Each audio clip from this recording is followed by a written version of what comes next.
Hello friends, स्वागत है आपका आपके अपने चैनल टू द पॉइंट में। मैं रीना मैम स्वागत करती हूँ आप लोगों का। दोस्तों, जैसा कि आप लोग को पता है कि इस समय हम लोग का जो सबसे ज़्यादा टारगेट है वो है आप लोगों का यूपी पीजीटी टीजीटी। ओके, जिसका एग्ज़ाम जल्दी ही आप लोग का अक्टूबर नवंबर में ही हो जाएगा। अक्टूबर के लास्ट या नवंबर के फर्स्ट वीक में आप लोग के पेपर होने की संभावना है।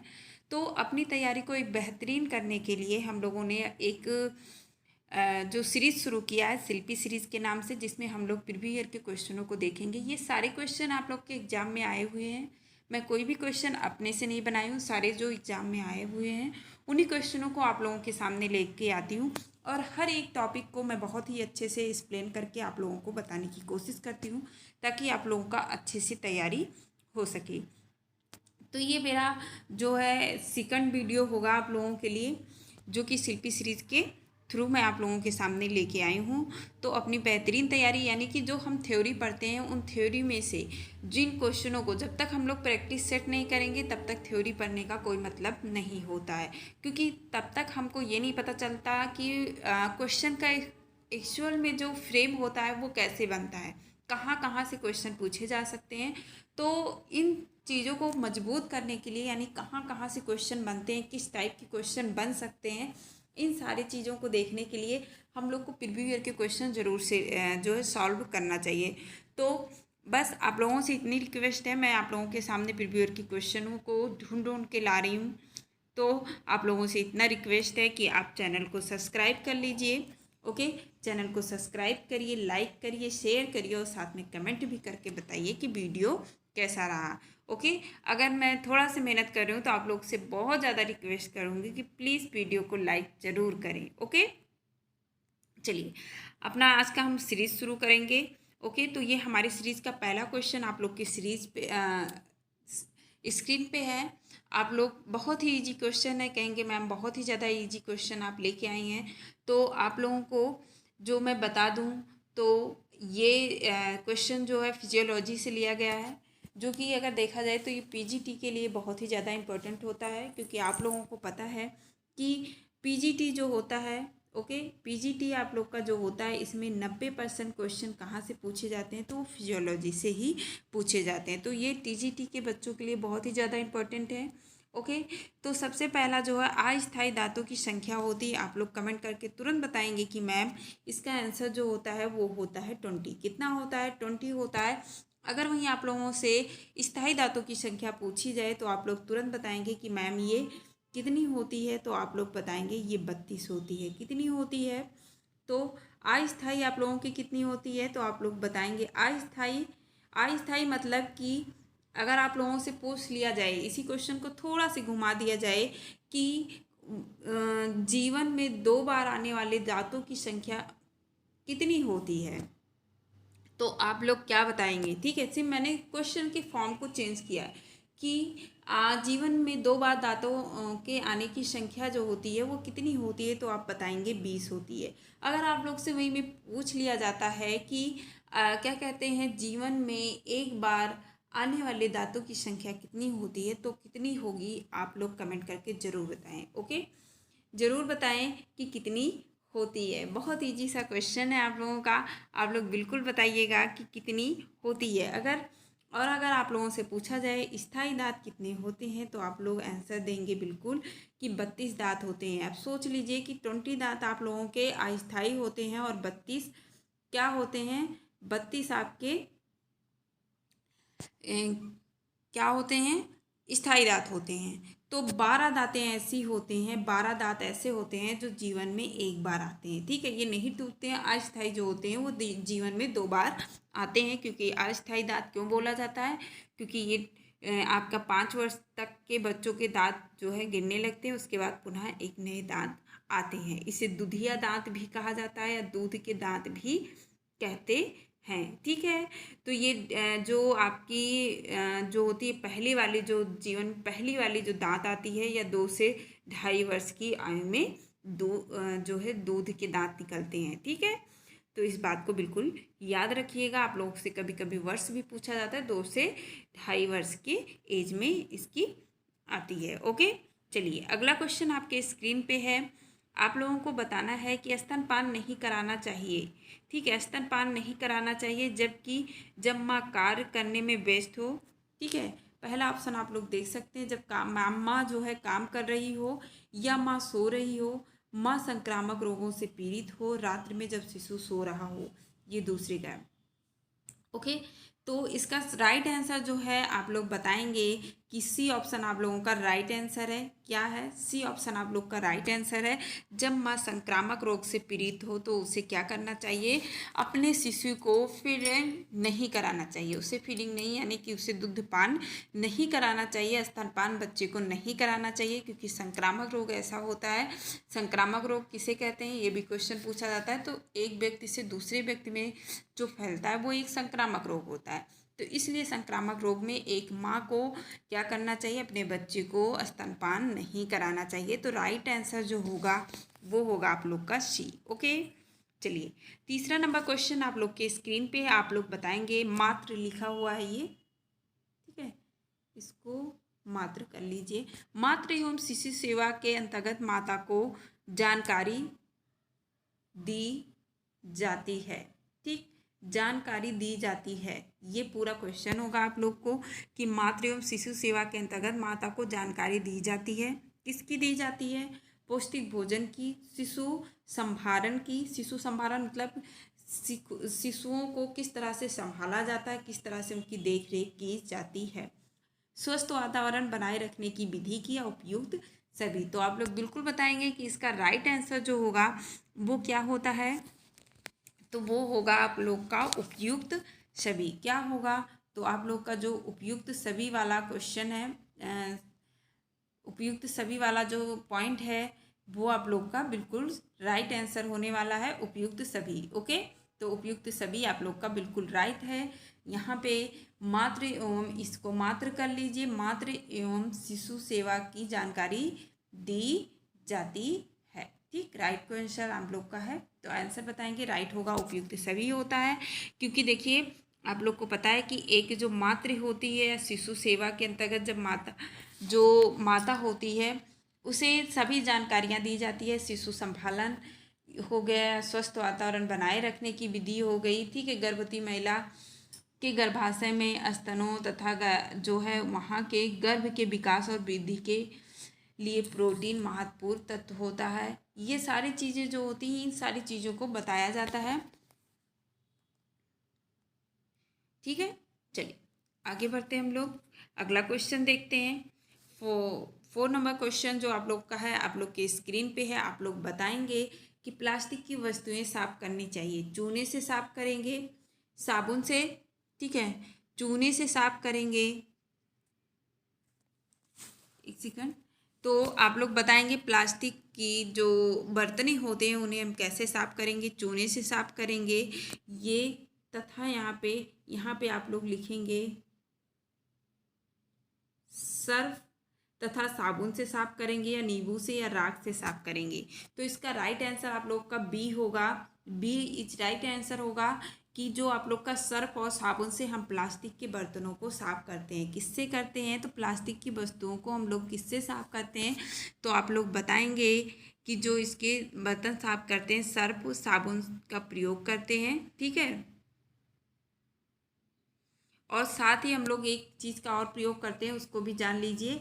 जब बहुत ज़्यादा गंदा हो जाता है हम लोग का प्लास्टिक का बर्तन, तो उसको हम लोग जो आप लोग का बेकिंग सोडा नहीं होता, बेकिंग सोडा जो होता है उसका भी प्रयोग हम लोग कर सकते हैं प्लास्टिक के बर्तन को साफ करने के लिए। ओके, जो बेकिंग सोडा हो गया, नींबू का रस हो गया, तो इन सब का प्रयोग हम लोग प्लास्टिक की बर्तनों को साफ करने के लिए करते हैं। ओके,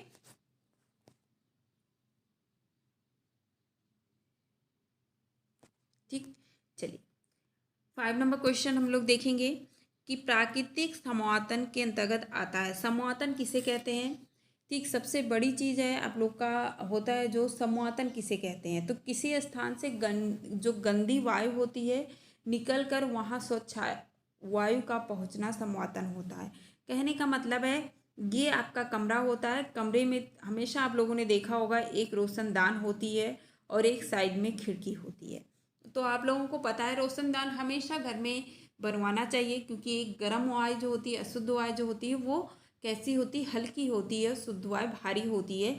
तो शुद्ध वायु यहाँ से प्रवेश करती है और जो घर की जो अशुद्ध वायु होती है वो यहाँ से निकल जाती है, फिर यहाँ पुनः जाकर ये शुद्ध होकर फिर इस तरह आती है। तो ये सर्कल चलता रहता है। जो ये प्रोसेस है, जो ये प्रोसेस है, इसे ही हम लोग क्या कहते हैं, समवातन कहते हैं। क्या कहते हैं, तो समवातन कहते हैं। प्राकृतिक समवातन भी होता है और कुछ यांत्रिक समवातन भी होते हैं, जैसे हम लोग एग्जॉस्ट फैन वगैरह लगाते हैं। ठीक है, तो इसके अंतर्गत वायु उच्च वायु दाब वाले जो क्षेत्र होते हैं निम्न वायु दाब की ओर क्या करते हैं, प्रवाहित करते हैं। ठीक, वही मैंने बताया कि आप लोग के घर का जो वातावरण होता है, जब वो शुद्ध होते हैं तो हल्की होती हैं और वहाँ पे वो लोग क्या करते हैं, ऊपर से निकल जाती हैं और शुद्ध वायु आपके दरवाजे और खिड़की से प्रवेश करते हैं। तो ये क्या होता है, तो एक धारा होती है। तो इसका राइट आंसर जो होगा वो होगा संवहन धाराएं। क्या होती हैं, संवहन धाराएं। अंकुलन नहीं होगा, एग्जॉस्ट फैन नहीं होगा, इनमें से कोई नहीं, यानी कि संवहन धाराएं जो होती हैं, राइट आंसर आप लोग का होगा। ओके, चलिए आगे बढ़ते हैं। 6 नंबर क्वेश्चन हम लोग देखेंगे। 6 नंबर क्वेश्चन आपके स्क्रीन पे है। नाइट्रोजन गैस का प्रमुख कार्य होता है ऑक्सीजन की ज्वलनशीलता को कम करना, या फिर आप लोगों का ऑक्सीजन की, अच्छा ये 2 बार हो गया, कार्बन डाइऑक्साइड को शुद्ध करना, ओजोन के प्रभाव को कम करना। तो इसमें से आप लोग को आंसर बताना है। अच्छा, ऑक्सीजन की ज्वलनशीलता को बढ़ाना है ये, और ये कम करना है, सेम नहीं है। इसको देखिए, यहाँ पे इन्होंने कहा है कि जो नाइट्रोजन गैस होता है इसका कार्य क्या होता है, ऑक्सीजन की ज्वलनशीलता को कम करना, या ऑक्सीजन की ज्वलनशीलता को बढ़ाना, या फिर कार्बन डाइऑक्साइड को शुद्ध करना, या ओजोन के प्रभाव को कम करना। नाइट्रोजन का कार्य क्या होता है, तो आप लोग बिल्कुल बताएंगे। नाइट्रोजन का कार्य जो होता है वो होता है आप लोगों का क्या, ऑक्सीजन की ज्वलनशीलता को कम करना, क्योंकि आप लोग को पता है कि ऑक्सीजन एक ज्वलनशील है। अब बोलेंगे क्यों ज्वलनशील है, तो आप लोगों ने देखा जब हम लोग आग जलाते हैं, आग नहीं जलती, उसको पंखा लेके ऐसे हवा देते हैं, ऑक्सीजन देते हैं, तो वो जलने लगती है। तो ऑक्सीजन आप लोग का ज्वलनशील एक गैस है, और जबकि नाइट्रोजन उसकी ज्वलनशीलता को कम करती है। अगर हम लोग देखा जाए तो हमारी पृथ्वी पे कितना परसेंट आप लोग का 78.80% आपका क्या है, नाइट्रोजन है। अगर ऑक्सीजन की बात करते हैं तो कितना है, 21% है। ओके, तो ऑक्सीजन 21% है। तो इसकी ज्वलनशीलता को कम करने के लिए क्या होता है, नाइट्रोजन होता है। नाइट्रोजन को हम लोग किस में दर्शाते हैं, तो N से, और ऑक्सीजन को क्या कहते हैं, तो O2 कहते हैं। क्या कहते हैं, O2 कहते हैं। और अगर हम लोग देखें नाइट्रोजन की खोज किसने की थी, ठीक है, नाइट्रोजन की खोज किसने की थी, तो आप लोग बताएंगे कि ये जो है स्कॉटलैंड के एक वैज्ञानिक थे, कौन थे, तो आप लोग बताएंगे डैनियल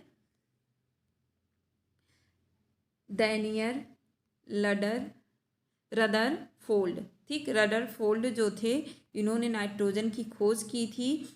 किसमें की थी, तो आप लोग बताएंगे 1772 में नाइट्रोजन की इन्होंने खोज की थी। ठीक, सबसे पहले इन्होंने ही इसकी खोज की थी। ओके, तो इतनी बात आप लोग को समझ गए होंगे। और राइट आंसर हम लोग देखेंगे तो इसका राइट आंसर आप लोग का ए होने वाला है। इसकी ऑक्सीजन की ज्वलनशीलता को क्या करता है, कम करता है। ओके, चलिए अगला क्वेश्चन हम लोग 7 नंबर क्वेश्चन देखते हैं। परिवार की कुशल अर्थव्यवस्था निर्भर करती है, जो परिवार का एक कुशल अर्थव्यवस्था होता है वो किस पर निर्भर करती है, आपकी आवश्यक बचत पर, ठीक, आवश्यक बचत पर, या आवश्यकताओं के समन्वय पर, या बचत पर, ठीक है, या बचत पर, और या फिर आवश्यक खर्च में कटौती पर। ठीक है, तो यहाँ पे जो है ये बचत जो लिखा हुआ है, इस ये पूरा जो सेंटेंस होगा आप लोग का होगा विवेकपूर्ण बचत पर। ठीक, बचत पर। तो इसका राइट आंसर भी जो होगा वो आप लोगों का यही होने वाला है कि जो आप लोग का विवेकपूर्ण बचत होता है, तो घर की जो परिवार की जो कुशल अर्थव्यवस्था निर्भर करती है वो किस पे करती है, तो आपके विवेकशील बचत पर। ठीक है, क्या करती है कि आपके जो है जो आप विवेकपूर्ण बचत कर रहे हैं, ठीक है, उस पर निर्भर करती है कि आप एक क्या है घर की कुशल अर्थव्यवस्था बना सकते हैं। ओके, चलिए 8 नंबर क्वेश्चन आपके स्क्रीन पे आप लोग देखेंगे कि शिशु या बालक की सही जांच के लिए शहर में सरकार की ओर से जनता के लिए क्या प्रयास करना चाहिए, ये क्वेश्चन है आप लोगों का। ठीक है, कि जो शहर में, ठीक है,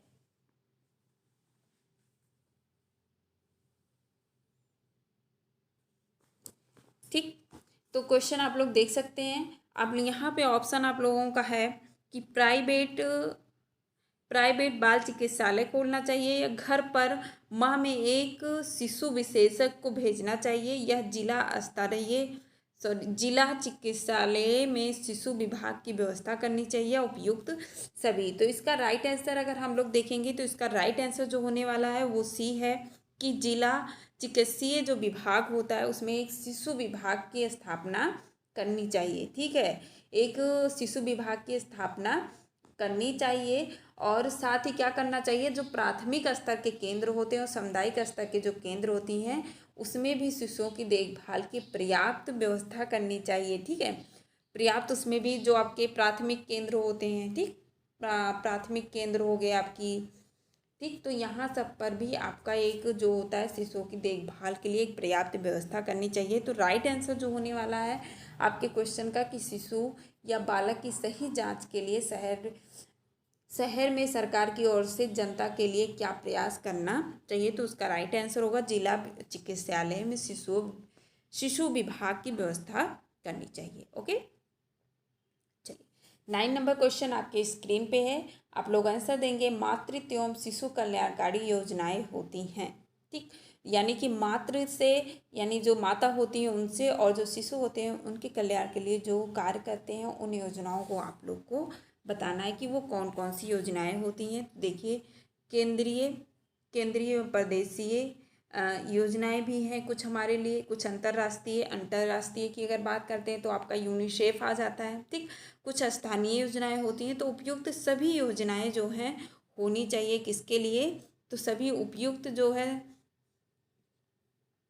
उपयुक्त सभी योजनाएं आप लोग का क्या होना चाहिए, तो उपयुक्त सभी योजनाएं होनी चाहिए मातृत्व और शिशु कल्याण योजनाएं के लिए। ओके, चलिए आगे देखते हैं यूनिसेफ के बारे में हम लोग। यूनिसेफ बहुत ही ज़्यादा इंपॉर्टेंट क्वेश्चन है, ये हर बार क्वेश्चन में इससे कहीं ना कहीं से क्वेश्चन पूछ ही लिए जाते हैं। तो मैंने यूनिसेफ का एक अलग से वीडियो बनाया है, आप लोग चाहें तो यूनिसेफ पढ़ सकते हैं, अपना नोट्स एक तैयार कर सकते हैं। ओके, तो यूनिसेफ की स्थापना कब हुई थी, ये आप लोगों से क्वेश्चन पूछा गया है।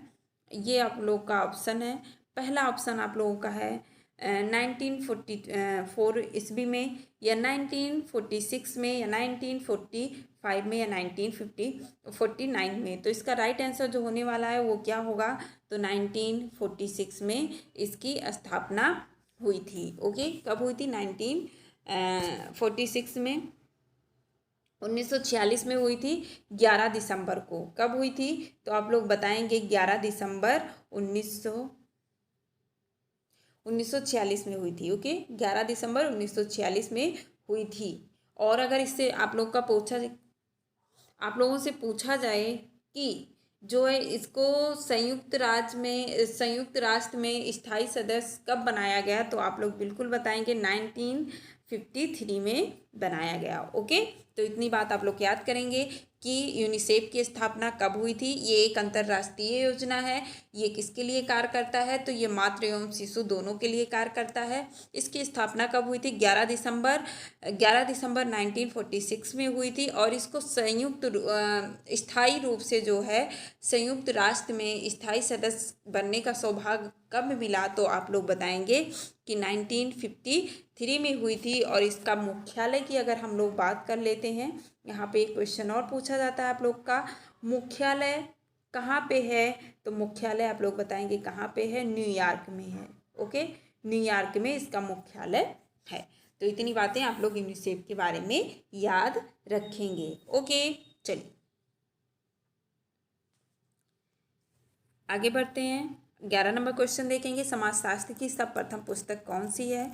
प्रिंसिपल ऑफ से स्पेशल स्टडीज या सोशियोलॉजी इन क्रिटिकल आई, ठीक, या प्रिंसिपल ऑफ, ये क्वेश्चन यहाँ से एक ऑप्शन है, प्रिंसिपल ऑफ सोशियोलॉजी या सोशियोलॉजिकल डिक्शनरी। तो इसका राइट आंसर जो होने वाला है वो होगा आपका C option, principle of sociology जो होता है ये समाजशास्त्र की प्रथम बुक है। ठीक है, ये भी क्वेश्चन ऐसे नहीं है, ये बहुत ही बार क्वेश्चन जो है आप लोग का रिपीटेड क्वेश्चन है, कई बार ये क्वेश्चन पूछे गए हैं। ओके, चलिए 12 नंबर क्वेश्चन हम लोग देखेंगे। निरंतर भग्नाशा की स्थिति में व्यक्ति के व्यक्तित्व पर क्या प्रभाव पड़ता है। तो भग्नाशा क्या है, तो भग्नाशा आप लोगों ने सुना होगा, कुंठा जो होता है भग्नाशा होता है, यानी कि जब व्यक्ति किसी चीज़ को पाने की कोशिश करता है, बार बार उसको पाने की कोशिश करता है और उसको नहीं मिलता है, ठीक है, उसको नहीं मिलता है, तो धीरे धीरे उसका, जैसे कि हम लोग टीजीटी पीजीटी के लिए एफर्ट कर रहे हैं, ठीक है, हम लोग उसको पास करने की कोशिश कर रहे हैं, लेकिन क्या हो रहा है, उसको नहीं हम लोग बीट कर पा रहे हैं, और बीट नहीं कर पा रहे हैं तो धीरे धीरे हमारे अंदर क्या आती जाएगी, जो है एक निराशा की भावना आती जाएगी कि इतना मेहनत करते हैं फिर भी नहीं पढ़ते, अब हम नहीं पढ़ेंगे। तो जो ये स्थिति उत्पन्न हो रही है, जो कुंठित होते जा रही है हमारी दिमाग, उसके बाद जो स्थिति आता है उसे ही हम लोग क्या कहते हैं, भग्नाशा कहते हैं। ओके, उसके बाद की जो स्थिति होती है उसे हम भग्नाशा कहते हैं। व्यक्ति क्या कहता है, बेचैनी रहती है, वो समाज लोगों से मिलता जुलता नहीं है, अकेले में रहना पसंद करता है, बहुत लोग ड्रिंकिंग भी करने लगते हैं। तो ये सारे लक्षण होते हैं भग्नाशा की। तो ये कहा गया है निरंतर भग्नाशा की स्थिति में व्यक्ति के व्यक्तित्व पर क्या प्रभाव पड़ता है, संतोषी व्यवहार का हो जाता है, इच्छाएं कल्पनाएं करना बंद कर देता है, व्यक्तित्व, यहाँ पे आप लोगों का व्यतीत नहीं होगा, व्यक्तित्व होता है। ओके, व्यक्तित्व विघटन हो जाता है, व्यक्तित्व विघटन हो जाता है, उपयुक्त सभी। तो इसका राइट आंसर जो आप लोग बताने वाले हैं क्या होगा, तो इसका राइट आंसर होता है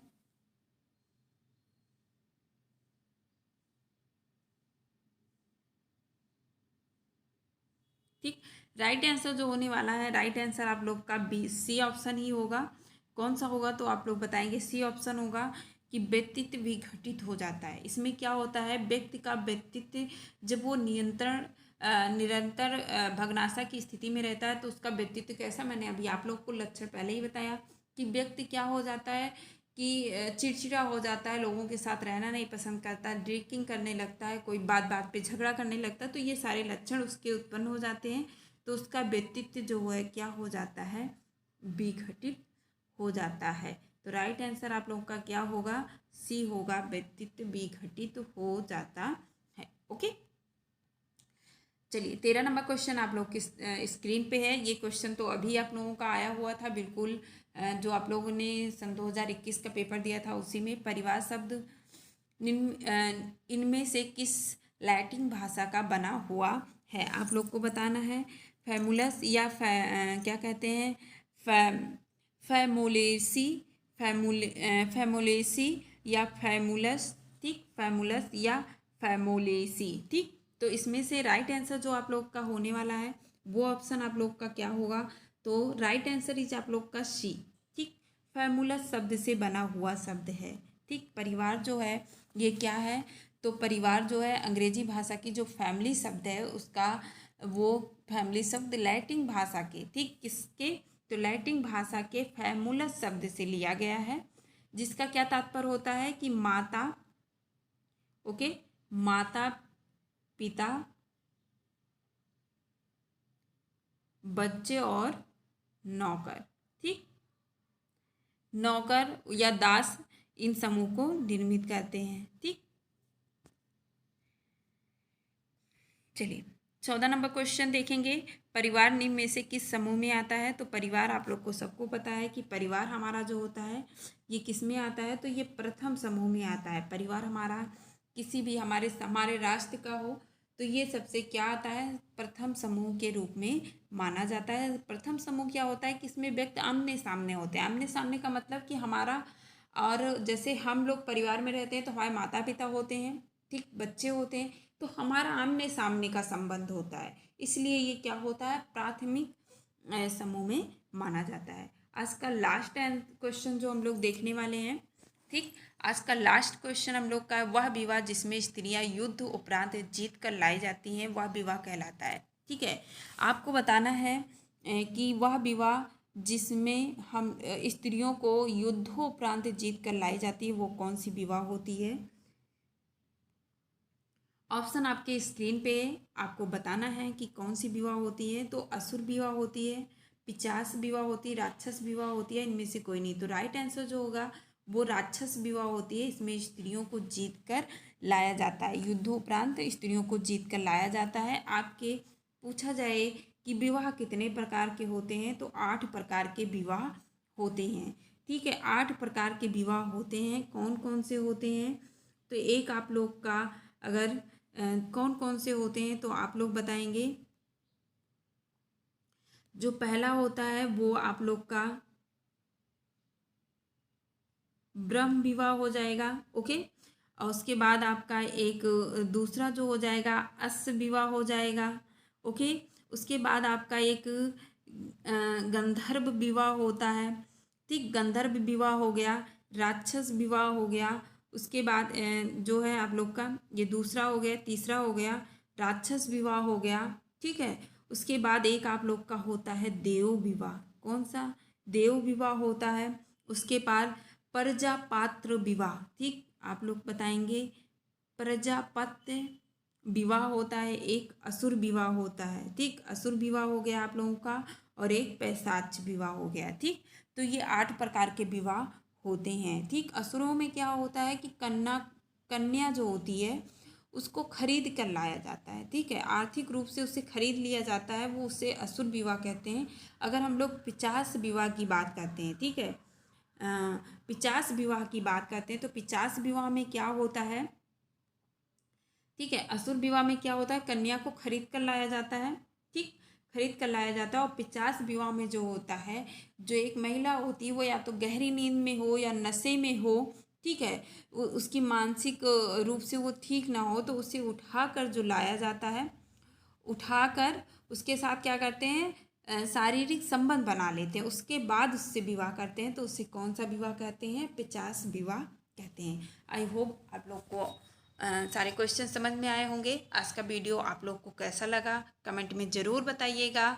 ठीक है, वीडियो कैसा लगा, अगर अच्छा लगा हो तो प्लीज़ वीडियो को लाइक भी करिए, शेयर भी करिए। ओके, और अगर चैनल पे नए हैं तो चैनल को सब्सक्राइब करना ना भूलिए। ओके, अगले नए सीरीज में इसी तरह एक जो है क्वेश्चनों की सीरीज को आगे बढ़ाते हुए नए जो है वीडियो में हम लोग मिलते हैं, जिसमें हम लोग कुछ नए क्वेश्चन को देखेंगे पूरे व्याख्या के साथ। ओके, तो अगले वीडियो में फिर मिलते हैं, तब तक के लिए बाय बाय।